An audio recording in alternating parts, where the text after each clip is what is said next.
right, good evening, Top fans. Bill from Top Fan Rivalry here, back with some of my favorite people, Jackson Westfall and Dave Schaefer. A little bit of a light crowd tonight, but we got a great topic for you. We're obviously going to talk about some spring training, and because we don't have an Angel fan on, I'm sure we would have heard about Shohei throwing 100 miles an hour during spring training. But anyways, we'll talk about that later. I mean, his splitter looked really good. His splitter looked better than his fastball. I tell you, it was still spring training. And then we're going to talk about the best players that never made the Hall of Fame. And there's a laundry list of that. So, Jackson, why don't you tell us what you're seeing in spring training? Then, Dave, you're next. What I'm seeing in spring training. Mm-hmm. I mean, for the most part, I haven't really been able to watch a lot. Just check up on box scores and highlights. But what it looks like to me is a lot of teams. It's the B team getting shelled out there pitching wise. Most teams, their starting pitchers are coming out strong. They look determined. They're trying to, just build up that strength to play a full season, I guess. Some guys are looking really good. Charlie Morton looked really good the other day. The Braves, he was hitting 96 in his ripe age of 37 or something like that. So even the old guys are coming out showing off that they've been working hard all off season. So yeah, absolutely. Dave, what do you see over there in White Sox land? Oh, I see that the Dodgers beat the White Sox 8-0 today, but the Dodgers threw Julio Urias and David Price, and the White Sox threw an assortment of trash or near trash, except for two guys. So, yeah. There's I wasn't going to mention that. A lot of just feeling their way, throwing guys out there to see what they have. Yeah, my concern over in Dodger Town right now is so we did the same thing to the Rockies, which the Rockies aren't going to be contenders. We've already discussed that. They beat them 10-0 last week. Trevor Bauer looked like he earned his paycheck. I mean, that hook that guy's got, and his fastball has been pretty dominant. But the thing that bothers me is, so that's 2 games. They scored 18 runs. Don't leave it all out in spring training. Save some for when it counts, right? But a lot of these guys are trying to make the club too, so they're doing extra stuff, and yeah.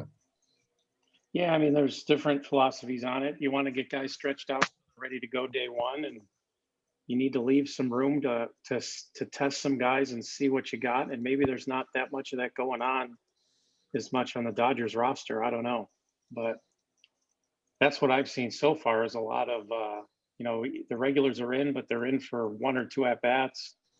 There's a lot more of the fringe guys trying to make a name for themselves, and at least as the White Sox concerned, they're trying out a lot of pitchers to see what they've got and if anybody can step forward and claim the last spot or two. So, spring training is always unique for me because it's getting guys back, getting them in shape, getting them ready to go. But I always worry about injuries in spring training because it's early in the season. And there's a lot of baseball to go. And I know I got 2 text messages this week when Shohei was pitching, talking about how, hey, Shohei looked great. He, had 5 strikeouts and threw a 100-mile-an-hour fastball. And one of the text messages I responded and said, show me in July. If he's still throwing that hard in July and he's looking that good in July, congratulations. Until then, I'm not worried too much about how hard he's throwing in March. I'm just looking at the standings here in Kansas City. The Cubs and Colorado lead the Cactus League right now. And on the Grapefruit side, Detroit is 4th. Miami's 1st. Pittsburgh is 6th. I don't think there's a lot of serious baseball going on. There's a lot of serious evaluation going on for sure. Yeah. And, let's be honest, right? If we're 23 years old and we're trying to make the club and we're playing for Pittsburgh, we're going to do whatever we can. We know we're not contenders, but we want to go out and get paid to play baseball every day, right? So, and if you're a pitcher every 5th day, so you want to go out there and you're trying to do things, but you're definitely not seeing, like you said, Dave, see the Justin Turners, you see on the Dodgers side, you see the Mookie Betts for 1 at bat, maybe 2, right? And so I'm just glad to see that David Price is pitching. I was worried that he was going to try to opt out again this season. Mhm. So that would have been bad. That would have been bad. Well, baseball's back. Let's transition to a topic. Now, for those of you top fans that actually, are actually watching this on a consistent basis, that we've had some heated discussions about a few things. One of the things that we've had heated discussions about offline is what we'll call the Hall of Very Good. It's the guys that have not made the Hall of Fame, but are very, very good. And so let's transition a little bit tonight and let's talk a little bit about that. So, Jackson, why don't you lead us off? Tell me one or two guys that you think deserve to be in the Hall. Before you tell me why they deserve to be in the Hall, tell me what you think classifies as a Hall of Famer. And then we'll kind of take it from there. We'll go around Dave and myself. A Hall of Famer is just a player that's consistently good. It's a guy that you can look back on the era he played and be like, yeah, he was a good player for an extended period of time, or put up ridiculous stats for maybe a short period of time, because some players did that. I'll use Dale Murphy as an argument. The beginning of the end of his career wasn't like super interesting per se. Mm-hmm. But in the 80s, winning back-to-back MVPs, finishing top 10, 2 more times the years after that, hitting nearly 400 home runs. It's kind of a joke that a guy like that's not in the Hall of Fame when he played for a really, really bad Atlanta Braves team and put up numbers like that. Just, astonishing, Yes. People look at the team accomplishments more than the individual accomplishments sometimes when it comes to the Hall of Fame. Yeah. Dave, what do you think classifies a Hall of Famer, and who do you think's missed it? Well, I think the definition is kind of fluid, and I think we do these players a disservice by applying the same rule for decades and decades of who gets in and who doesn't, because the game changes, and we've seen it change. We've seen relief pitchers get more innings. We've seen the closer become dominant. We've seen starting pitchers barely ever go complete game anymore. So I think if you apply the same rules that were applied in the past, that does everybody a disservice. I was just looking here online, and all time there's only 23 guys that have 300 or more wins in the MLB. So there's got to be another definition of what a Hall of Fame pitcher is beside 300 wins. It's either WHIP or batting average against, or there's got to be a factor for when guys played in big games, how they came up big. I don't know how you quantify that, but we all know who those guys are, who dig deep and give you an extra few innings or come in relief after they started the day before. Those kinds of guys ought to be in there. And there's several that aren't. So that's just my general opinion. So I took it. I'm with you, Dave. I took it from the hitter's perspective tonight instead of the perspective, and I went, and I agree with Jackson too. You got to look at the era. You got to look at when they played and who they were playing against. I mean, you can't stick a Nolan Ryan up against a Cody Bellinger right now. Different era, different time frame. Both Nolan Ryan is obviously a Hall of Famer. Cody Bellinger could be if he plays enough seasons and puts together enough hits.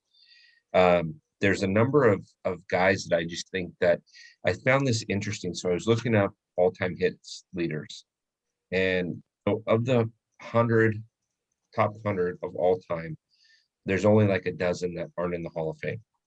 And I'll bring up the ones that are still have a shot, so to speak. And so here we go. I'll bring those up last. I think the biggest snub being a Dodger fan is Steve Garvey. Steve Garvey had 2,599 hits. He was so influential in the 70s and 80s to the Dodgers. I mean, Dave, you can remember when he played Dodgers Yankees, right? I mean, that 77, 78 World Series and 74 against the A's and 81. And then how about 84, right? Against, knocking the Cubs out, which made you happy, but knocking the Cubs out and then putting the icing on the cake, or at least trying to in Detroit.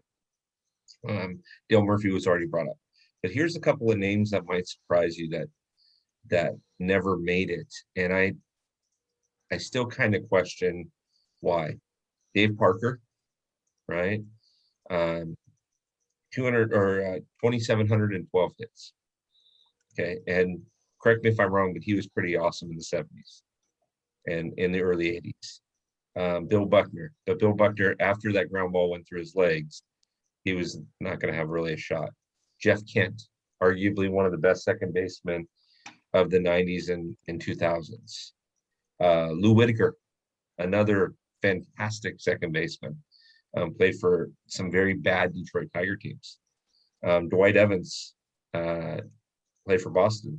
I mean, he was great. I don't know if you know this or not, but Willie McGee had almost 2,300 hits, and his batting average was 295 career-wise. And then here's one for you, Dave. What about Paul Konerko? Arguably, of his era, arguably one of the first basemen that people thought about. Showed up day in, day out, day in, day out. You didn't hear about drama in the clubhouse about him, and he compiled 2,340 hits. So 439 long ones. Yeah, I mean, so how did these guys not make it in? Well, and you look, you just look up and down this list, and you can make a case for all those guys for sure. But then you look up and down this list and you see some names and you're like, wow, that guy is ahead of the guy that I think should be in. Yeah. I'm looking at Adam Dunn, and I'm looking at Adam Dunn going, well, if I think Konerko should be in, Adam Dunn is right there too. And that kind of makes me queasy. So yes. 2.7 batting average, 1,600 hits, 462 home runs. I mean, yeah, he could hit them long, but he wasn't much of a player other than that. Yeah. Yeah. When he connected, that went a long way, but he didn't connect as much as he should have or could have, right? Yeah, and just talking about my hometown guys, I feel even a little more strongly about Mark Burley than Paul Konerko.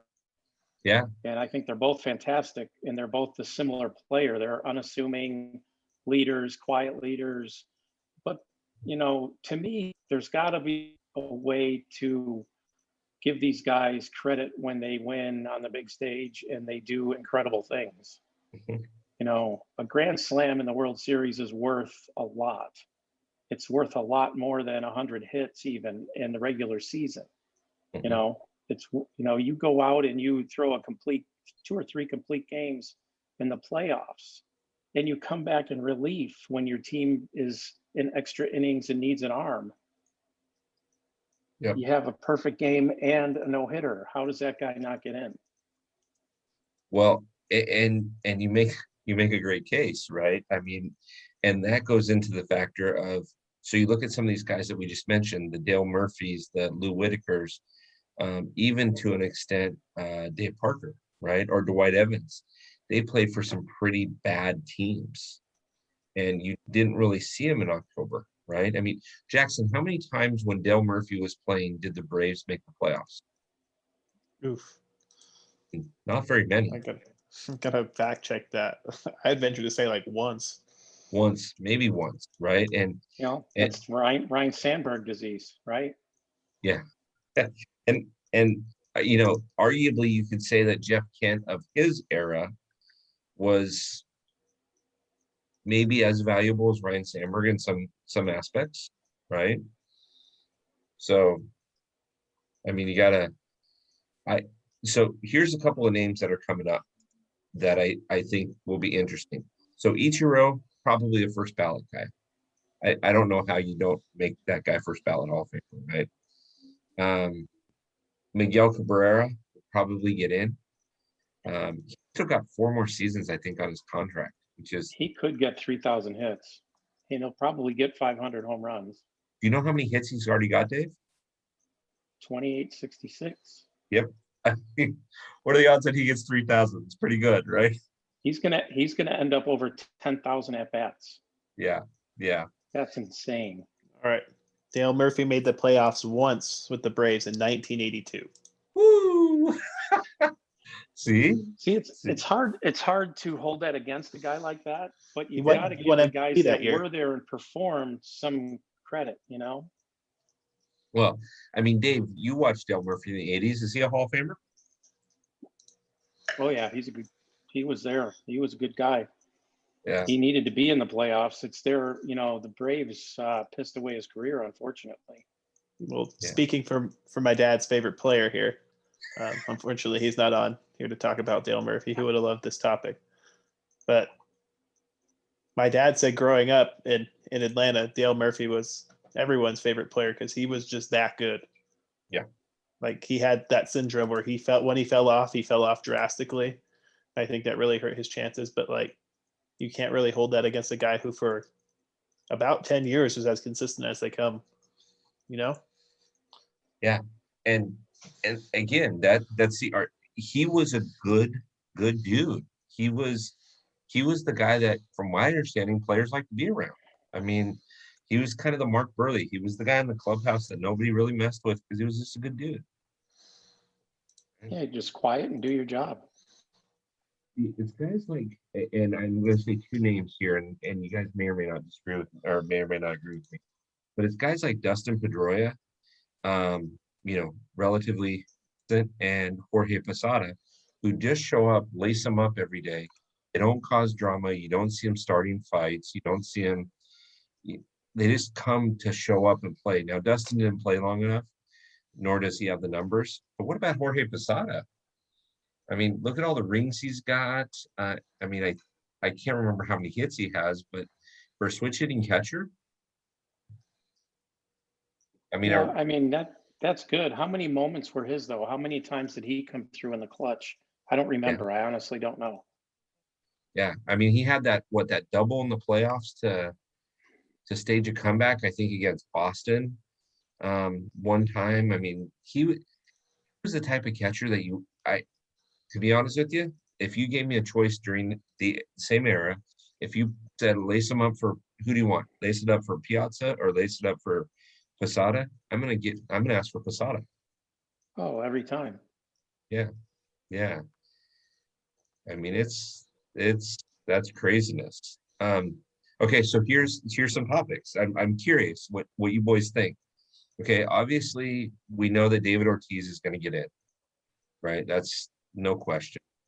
Do you let A-Rod's first year of eligibility next year? Does A-Rod get it? I don't think he will. The media does Yeah. not like A-Rod as a player. They like baseball announcer Alex Rodriguez, but they do not like Alex Rodriguez as a player. He's a villain. He's got a lot of baggage. Well, if you ask Jason Varitek, he doesn't get in, right? But you know, that's a different story. He does have a lot of baggage, although you can't argue with the stuff that he did before the couple of years in Texas where he admitted to using steroids. You can't argue with the stuff he did in New York, right? So, Yeah, just a lot of baggage. It's hard.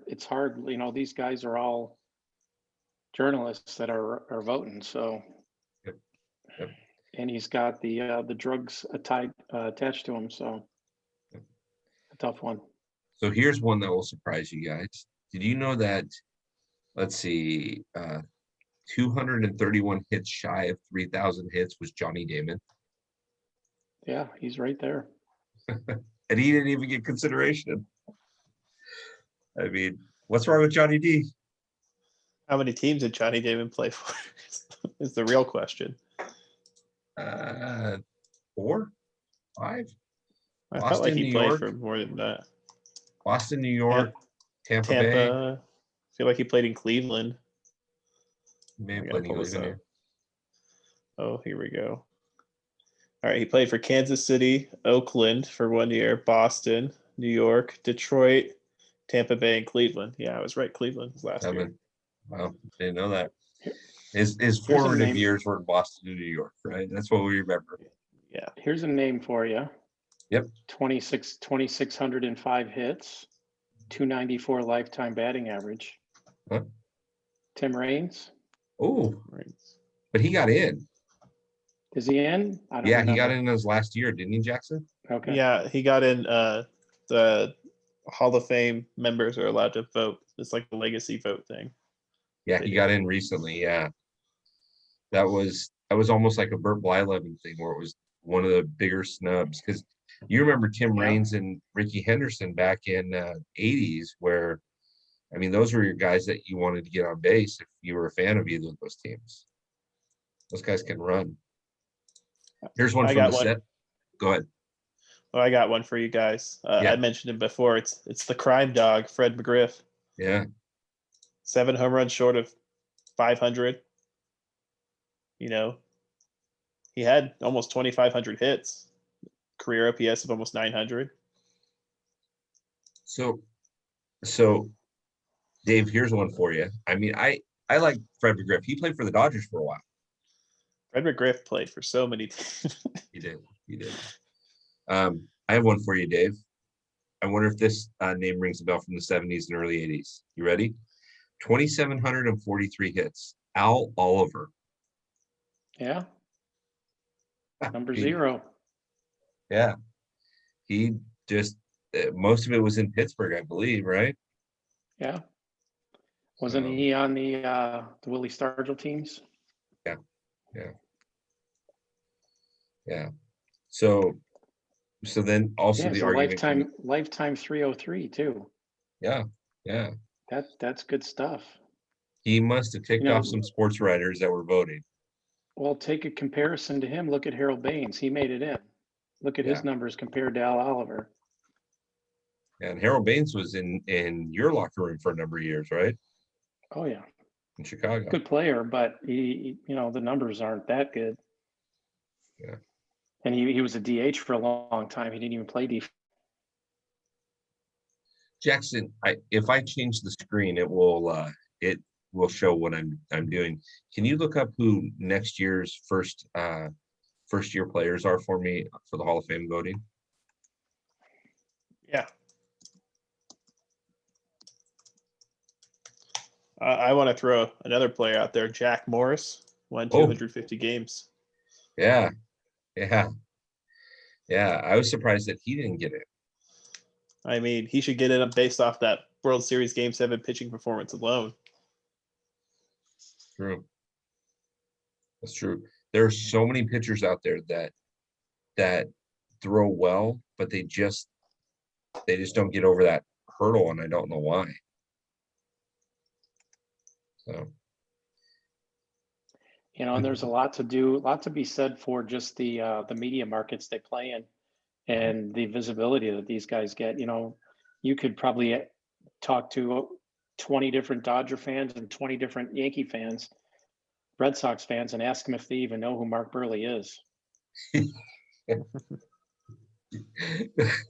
that's probably true. Number 56, right? Yeah. Actually, when people mention guys like Mark Burley, I remember specific things they did. So I remember Mark Burley's perfect game. And what Dave, was it that game? Was it like the 8th inning where your center fielder robbed a home run or something like that? Yep.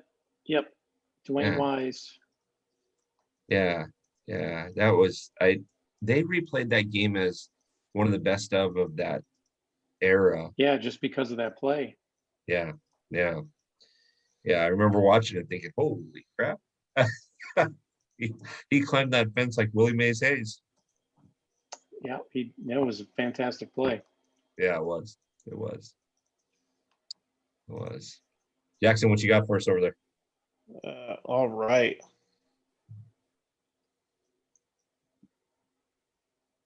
Hold on, my article's loading.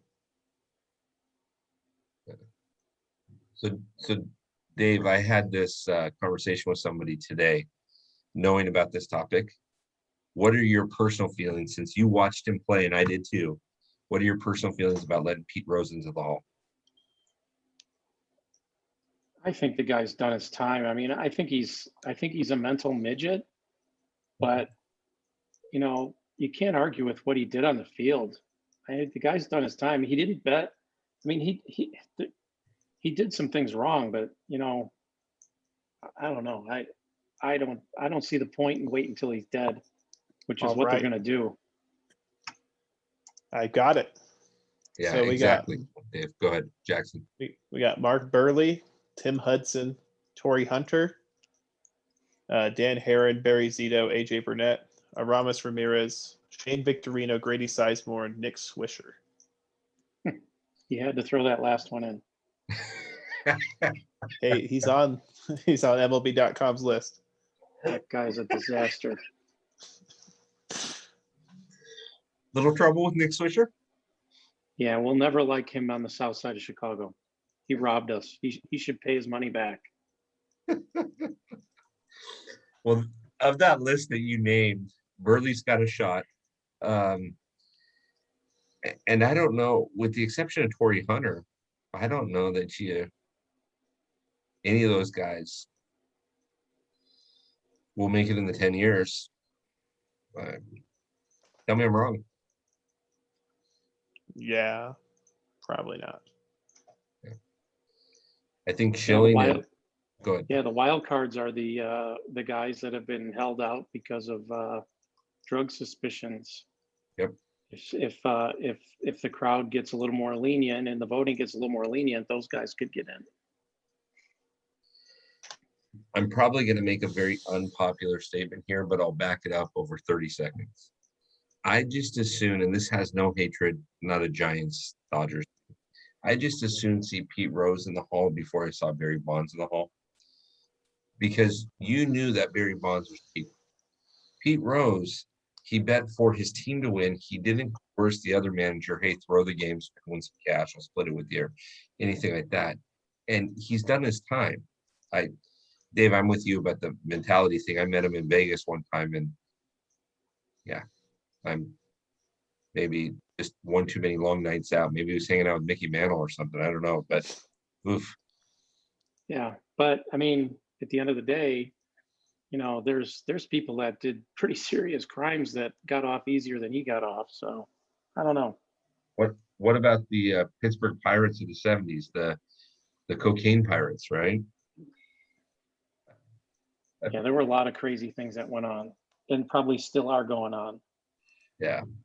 But I honestly, I would put Pete in there long before I'd put Barry. Again, we know that, I mean, you guys seen a recent picture of Barry? He weighs like 170 pounds. Don't tell me that this guy wasn't juicing. All of a sudden he lost 200 pounds of muscle. So yeah. Jackson, what do you think about Pete Rose? Pete Rose? I mean, if you let Pete Rose in, you got to let Shoeless Joe in. That's my only take on that. You got a White Sox fan on here. You mentioned Shoeless Joe. This is good. Dave, thoughts? That's so long ago. I mean, it's probably true. If you're gonna do one, you got to do the other. But the problem is that applies to the Schillings and the Clemens too. I mean, if one of those guys gets in, then they're all probably getting in. Schilling's got other baggage, but there's a few of these guys that did some bad things, and if you let one in, you're going to let all 8 or 10 or 15 of them in. The thing about guys like Clemens too. See, to me, a Hall of Famer, you measure them up against their era, and then you measure them how they are. I don't care what they do off the field unless it's criminal. Okay, I do care about it if it's criminal because the Hall of Fame means something. But I'll tell you what, I was a competitor. We all played a game of baseball. I was a competitor. I never threw a bat at somebody running down a baseline. And do not tell me that he was throwing it to the on-deck circle. He knew exactly what he was doing. Do not tell me on the biggest stage in the biggest game in the World Series, 2 New York teams, do not tell me he was throwing that back at the on-deck circle. Roger Clemens could be standing in front of me, and I would tell you that I don't believe him. I mean, anybody else believe that he wasn't throwing at Mike Piazza when he did that? Oh, he definitely was. No, they know exactly what they're doing. Yeah. I mean, he picked that thing up and he heaved it back. He could have held on to it for 30 seconds, and it wasn't Piazza's fault that his back broke. Right? It was an inside fastball. But It's Clement's fault for coming inside. Don't want a broken bat flying at you. Don't come inside with that juiced up roid fastball, you know? Yeah. Man, I tell you what, it just cracks me up what these guys do. So anyways, this is a topic that we'll have to continue when we get some more of the boys on. I just love this conversation about the Hall of Fame because as a baseball enthusiast, I love seeing who gets into the Hall, and I love watching these guys. And I mean, Jackson, now we're at an era where you're seeing these guys come in that you watched, right? And it's fun. It's fun to look back and say, wow, this guy was great. This guy was great. You know, I love the fact that Jeter got in. I think Derek Jeter was great for baseball, whether you like him as a person or not. I think he was great for baseball. I think Mariano Rivera was ultimately the best closer that we'll ever see, if you're going to name a closer as such, right? But do I think that Mariano should get 100% of the vote? That's another story, right? I think there's some politics that comes into that. So Jackson, take us home, and then Dave, take us home. Do a 30-second round on Hall of Fame or spring training. Wrap us up. All right. The last Hall of Fame bid I'll make is Kirby Puckett. And I have the stats to back up Kirby Puckett. Kirby Puckett only played 12 professional years of baseball, had almost 2,400 hits. He hit 207 home runs. I mean, the guy was averaging about 200 hits a year for 12 years. He only played till he was 35. He was ridiculous in the World Series for the Twins. Are you saying he shouldn't be in? He should be in. He is in. He is in? He is Oh, in. he is. Oh. He is in. Look at me. I'm so funny. Then I'll pivot to Larry Walker. My dad will get a kick out of that. Oh my. I'm embarrassed. But hey, did you know that Carlton Fisk was in too? Oh yeah. Carlton Fisk. I mean, yeah, he was an okay catcher. I sure hope that he gets in. I mean, he's okay. He played for 76 years. He played with Sheila Show.